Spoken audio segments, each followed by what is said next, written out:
दोस्तों, आज मैं आप सबसे एक ऐसी बात करने जा रहा हूँ जहाँ की हम अपने दिल की बहुत कम सुनते हैं। बाहर क्या हो रहा है, लोग क्या कह रहे हैं, कैसे किया जाता है, रीति रिवाज, इन बातों पे ज़्यादा यकीन करते हैं। जो पहले से चला आ रहा है उस पे कैसे यकीन करते रहते हैं हर समय, मगर ये नहीं सोचते कि हमारा दिल क्या कह रहा है।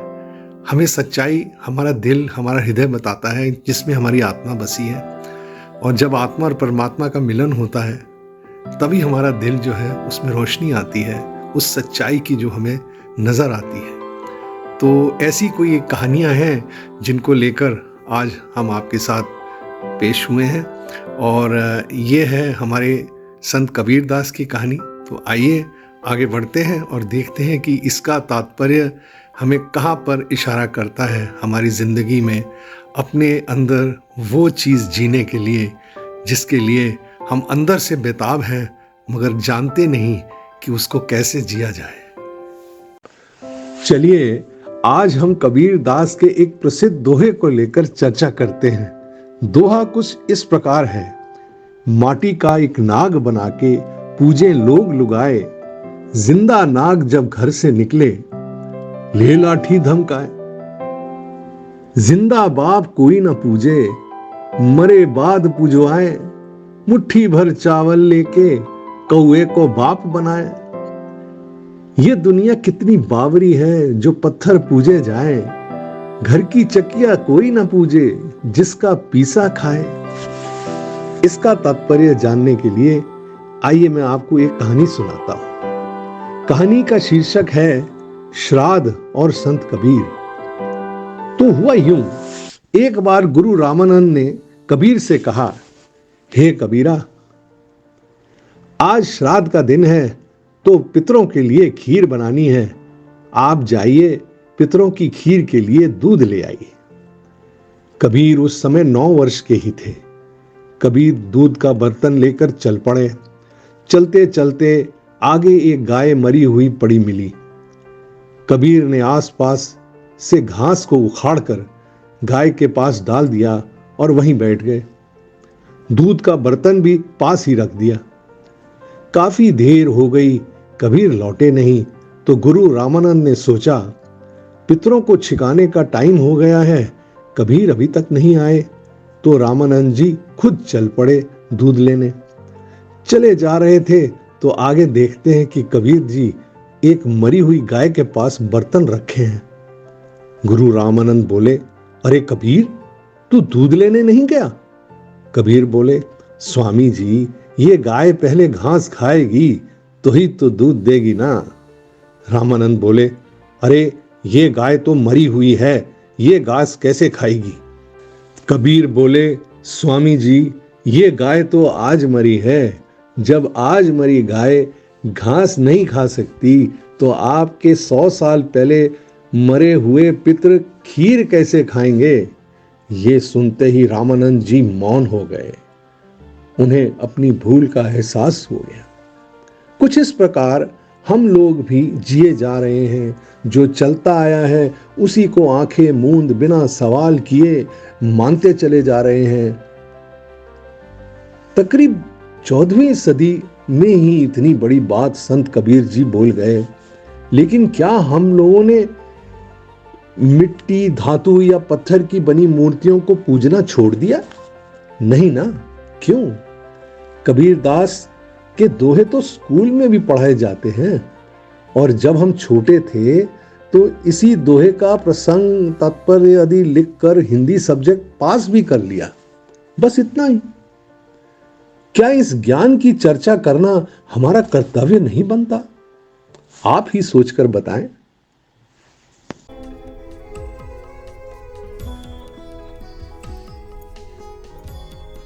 अरे वाह दीदी, गणेश जी की पूजा? हाँ, पर देखो ना समायरा, ये मेरी प्रेयर सुनते ही नहीं है। ये आपकी प्रेयर कैसे सुनेंगे दी, जब इनकी मूर्ति जागृत ही ना हो? जागृत ना हो मतलब? आप महाराष्ट्र के मोर गांव से हो ना? हाँ हूँ। तो आपको तो ये पता होगा। क्या पता होगा? यही कि वहाँ अष्टविनायक श्री मयूरेश्वर स्वयंभू हैं। स्वयंभू, इसका क्या मतलब हुआ? जो कुछ इस पृथ्वी माता ने बनाया हुआ है उसकी प्रतिमूर्ति बना करके आप उसकी पूजा मत करें। इसका मतलब ये था कि हमारे यहाँ जो स्वयंभू चीज है जो पृथ्वी ने बनाई थी, इस पर किसी ने विचार नहीं किया उन लोगों ने कि आखिर पृथ्वी ने कौन सी चीज बनाई है, पृथ्वी माता ने ऐसी कौन सी चीज संसार में लाई हुई है कि जिसकी प्रतिमूर्ति बना करके और हमें पूजा नहीं करनी चाहिए। तो लोगों ने उसकी पहले तो पूजा की जो स्वयंभू थे और उसमें प्रेम दिखाने लग गए और उस प्रेम में बहने लग गए और विरह के गीत गाने लग गए। अब देखिए ना, आजकल भगवान की मूर्ति बनाने का अलग अलग फैशन हो गया है। साइकिल चलाते हुए गणेश, डांस करते हुए गणेश। पर मैं श्री गणेश जी की बहुत बड़ी भक्त हूँ। जो मूर्ति स्वयंभू होती है हाँ। उसमें वाइब्रेशंस यानी चैतन्य होता है, हमें उनकी ही पूजा करनी चाहिए। आपको गणेश जी की आरती पता है? यही प्रेयर करो आप, पर इसके लिए आपका कनेक्शन होना ज़रूरी है। फिर ये आपकी सुनेंगे भी। मन तुम नाहक धुंध मचाए, मन तुम नाहक धुंध मचाए, करी आसमान छुओ नहीं काहू, करी आसमान छुओ नहीं काहू, पाती फूल चढ़ाए। अरे मी आज 2 दिवस खूप टेन्शनमध्ये होती. मला असं वाटत होतं काय करू काय नको, रडू हसू काहीच कळत नव्हतं. पण खरंच मी आज माताजींच्या सानिध्यात आली. आज एक जीवनात मला असं वाटतं माझ्या काहीतरी नवीन परिवर्तन घडत जाईल. मूर्ति से दुनिया फल मांगे, मूर्ति से दुनिया फल मांगे, अपने हाथ बनाए। ज़्यादा इम्पैक्ट किया, बहुत अच्छी बनी है। मूवी आप सभी को ज़रूर देखनी चाहिए क्योंकि इससे हमें अपने अंदर की शक्ति के बारे में पता चलता है। It is a very nice movie and mostly the movie shows how Sahaj Yoga helps us in solving our real life problems. तो हमारे अंदर जो एनर्जीज हैं और जो हमारे अंदर सारी चीज़ें हैं उसको कैसे बैलेंस करें, उसको रिचार्ज करें और किसी भी तरीके की प्रॉब्लम से या टेंशन से लाइफ की रिलीफ पाए। So here is the solution. हमारी डे टू डे लाइफ में जो प्रॉब्लम्स रहती हैं, जो हम सिचुएशंस को फेस करते हैं, उसको हम कैसे योग की शक्ति के माध्यम से सॉल्व भी करें और अपनी मर्यादाओं में रहते हुए अपने जीवन को बेहतर बनाएं। So only one thing I want to say, please come and watch this, only then you will be able to experience it. जी हाँ, आप जो देख रहे हैं ये सत्य है। महालक्ष्मी पथ द एवोल्यूशन सिनेमा घरों में आग की तरह फैल रही है। लोग जा जा के उसका आनंद उठा रहे हैं, उसका मज़ा लुटा रहे हैं और कह रहे हैं कि ये पारिवारिक फिल्म सबको देखनी चाहिए क्योंकि ये हमारे जीवन में हमें वो चीज़ दे सकती है जिसके लिए हम बहुत देर से बेताबी से इंतज़ार कर रहे हैं। तो आप ज़रूर इसको जाइए, सिनेमा हॉल्स में जाके देखिए, मांग कीजिए जहाँ भी आप रहते हैं अपने दोस्तों यारों को और हमें बताइए कि ये फिल्म आप देखना चाहते हैं और अवश्य हम ये फिल्म आपके लिए भारत के उस सिनेमा में लगाएंगे जहां आपकी इच्छा है।